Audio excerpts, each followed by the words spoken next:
pinakamahirap na bahagi ng health anxiety, ang pakiramdam ng mga sintomas, 100% po totoo. Hindi po yan nasa isip ng tao. Totoo po, yung mga nararamdaman mong mga sintomas sa buong katawan mo ay totoo.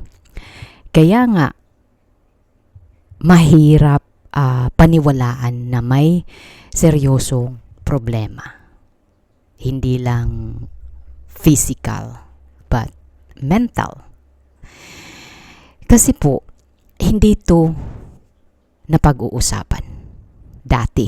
Hindi po ito napag-uusapan dati. Pero ngayon po, mayroon na mga Facebook page na doon sila kumbaga isinishare nila yung kanilang mga nararamdamang mga physical.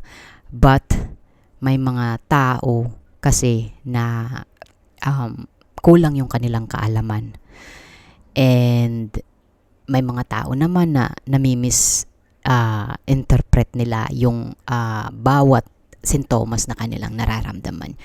Yung una po is yung nakakaranas sila ng sakit ng ulo, na sobrang sakit ng ulo.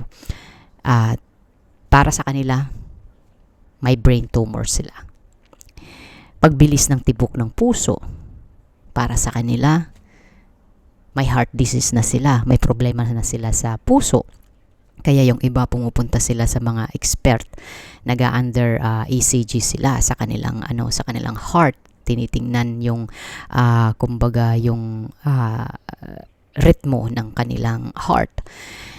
And sakit sa tiyan na akala nila mayroon silang cancer. Kahit sinasabi sa iyo ng doktor, yung doktor na nagsagawa ng mga laboratory test, mga physical test, na sasabihin sa iyo na, ma'am or sir, you are healthy. Healthy ka po.